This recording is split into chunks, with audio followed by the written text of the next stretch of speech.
तो सुना आपने विदेश मंत्री एस जयशंकर ने क्या कहा। उन्होंने साफ कर दिया है और ऐसा पहली बार होगा कि 9 साल बाद कोई मंत्री भारत से पाकिस्तान जा रहा है। हालांकि एससीओ समिट में हिस्सा लेने के लिए विदेश मंत्री वहां पहुंचेंगे और इस दौरान इंटरनेशनल फोरम में करारा जवाब आतंकी जगह पर यानी कि पाकिस्तान में पहुंचकर देने वाले हैं और साफ कई मुद्दों पर बात भी रखने वाले हैं। रिपोर्ट देखिए।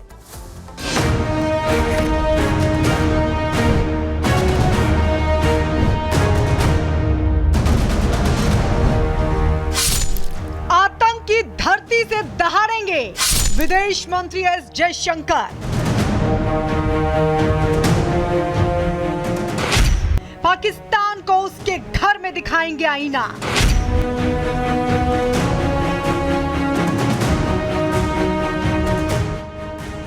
इंटरनेशनल मंच से आतंकिस्तान की खोलेंगे पोल।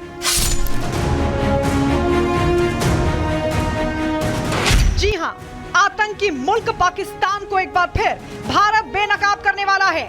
विदेश मंत्री एस जयशंकर पाकिस्तान के दौरे पर जा रहे हैं। जयशंकर शंघाई सहयोग संगठन यानी कि एससीओ की बैठक में शामिल होने के लिए इस्लामाबाद जाने वाले हैं। पाकिस्तान की राजधानी इस्लामाबाद में एससीओ समिट इसी महीने की 15 और 16 तारीख को होने वाला है। शंघाई सहयोग संगठन की इस बैठक में भारत और पाकिस्तान के अलावा चीन, रूस, कजाकिस्तान, किर्गिस्तान, तजाकिस्तान, उज्बेकिस्तान के नेता शामिल होंगे।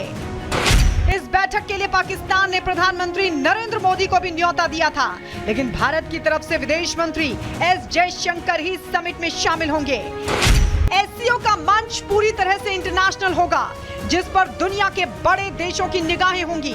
माना जा रहा है कि इस मंच पर भारत पाकिस्तान की आतंकी करतूतों का भंडाफोड़ करेगा। आपको बताते हैं कि किन किन मुद्दों पर पाकिस्तान को भारत घेर सकता है।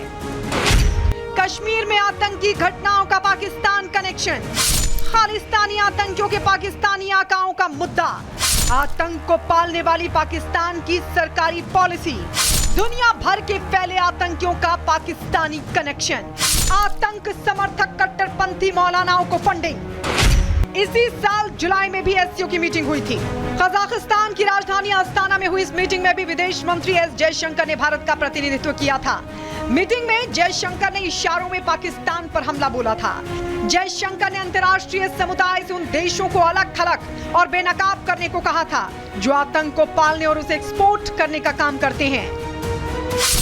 एस जयशंकर ने पाकिस्तान को घेरते हुए कहा था कि अगर आतंकवाद को बेलगाम छोड़ दिया गया तो ये क्षेत्रीय और वैश्विक शांति के लिए बड़ा खतरा बन सकता है।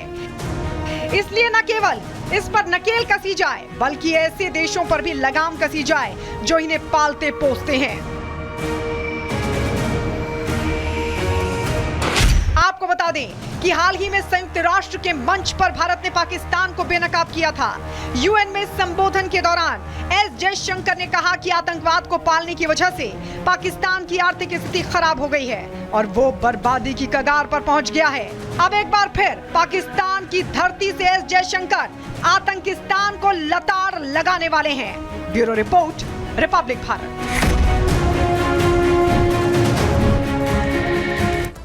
तो एससीओ समिट को लेकर पहले से ही एस जयशंकर उनकी ओर से दो टूक कही जा चुकी है, लेकिन इस बीच बड़ी खबर क्या है? बड़ी खबर दरअसल यह है कि पाकिस्तान की राजधानी इस्लामाबाद में आर्मी तैनात कर दी गई है। इमरान खान की पार्टी के विरोध के चलते रास्ते बंद कर दिए गए हैं। फोन और इंटरनेट सेवा भी बंद कर दी गई है। इमरान खान की दोनों बहनों को फिलहाल गिरफ्तार कर लिया गया है और इस्लामाबाद में एससीओ समिट होने जा रहा है। लिहाजा इसे देखते हुए पाकिस्तान की सेना ज्यादा अलर्ट मोड पर है, यानी कि यहाँ पर जो हालात बन रहे हैं उसको देखते हुए ज्यादा अलर्ट कर दिया गया। इस बीच बड़ी खबर क्या है? बड़ी खबर दरअसल ये भी आ रही है यहाँ पे कि पाकिस्तान में इमरान खान की रिहाई की मांग को लेकर पीटीआई समर्थक सड़कों पर आ गए हैं। इस्लामाबाद से लेकर लाहौर तक सुरक्षा के जो इंतजाम थे वो यहाँ पुख्ता कर दिए गए। इस बीच बड़ी बात क्या है कि पाकिस्तान में गदर को लेकर जो तैयारी है वो भी दिखाई दे रही है, क्योंकि इमरान खान की पार्टी के विरोध के चलते यहाँ पे पाकिस्तान के इस्लामाबाद में जो सेना है वो ज्यादा अलर्ट मोड पे दिखाई दे रही है। इस बीच बड़ी खबर आई इस्लामाबाद से, जहाँ पे इस्लामाबाद में पीटीआई के जो कार्यकर्ता है उनका प्रदर्शन देखने को मिला। इस्लामाबाद में आर्मी तैनात कर दी गई है, लेकिन लाहौर की सड़कों पर बैरिकेडिंग कर दी गई है और जिसको देखते हुए अब पाकिस्तान की सेना ज्यादा अलर्ट मोड में दिखाई दे रही है।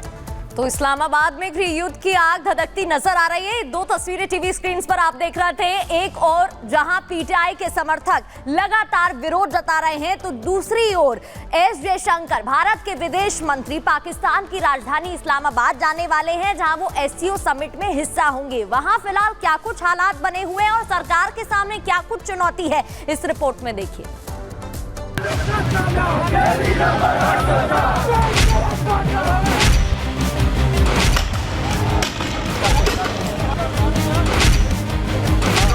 मुताबिक इस्लामाबाद में पीटीआई की यलगार। इमरान खान जिंदाबाद, इमरान खान जिंदाबाद। घुटनों पर आई शहबाज सरकार।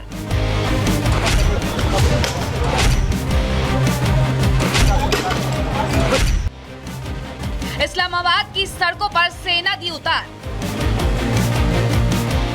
इस्लामाबाद की सड़क पर गाड़ियों के इस काफिले को देखिए। सेना के काफिले की ये कतार देखकर आप इस बात का अंदाजा लगा सकते हैं कि शहबाज सरकार कितनी डरी हुई है। सैकड़ों की संख्या में सेना की गाड़ियां इस्लामाबाद की ओर बढ़ रही हैं, क्योंकि वहां उनका काम है विरोध की उठ रही आवाज को दबाना।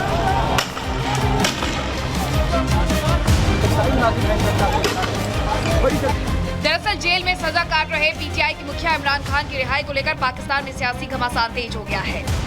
कई दिनों से पीटीआई इस्लामाबाद में अपने नेता के लिए प्रदर्शन करना चाह रही है, लेकिन बार बार शहबाज सरकार की ताकत उसे रोक देती है। शुक्रवार को एक बार फिर पीटीआई के कार्यकर्ता शहबाज शरीफ का सरदर्द बढ़ाने के लिए इस्लामाबाद पहुंच गए, लेकिन एक बार फिर प्रदर्शनकारियों से पहले इस्लामाबाद की सड़कों पर इन बड़े बड़े कंटेनर ने धरना दे दिया। फिर भी प्रदर्शनकारी आगे बढ़ते रहे और तब तक उन्हें रोकने के लिए हथकंडे अपनाए जाने लगे। पहले आंसू गैस के गोले छोड़े गए, फिर एक के बाद एक लोगों को हिरासत में लिया जाने लगा। प्रदर्शनकारियों में मौजूद इमरान खान की बहनों को भी नहीं बख्शा गया। किसी को खुशी नहीं होती कि जब शहर बंद हो, कंटेनर बंद हो और लोग दिक्कत में हो, लेकिन लोगों को खुद एहसास होना चाहिए कि ये हमें किस वजह से करना पड़ रहा है, किन लोगों की वजह से करना पड़ रहा है और क्यों करना पड़ रहा है। पाकिस्तान में इमरान खान की रिहाई के लिए उनकी पार्टी पूरी ताकत झोंक रही है और हर मोर्चे पर शहबाज सरकार को ओपन चैलेंज दे रही है। हालात ऐसे हैं कि बात पुलिस के बस के बाहर हो गई है और प्रदर्शनकारियों को काबू करने के लिए सेना का सहारा लेना पड़ रहा है। Bureau report, Republic Bharat.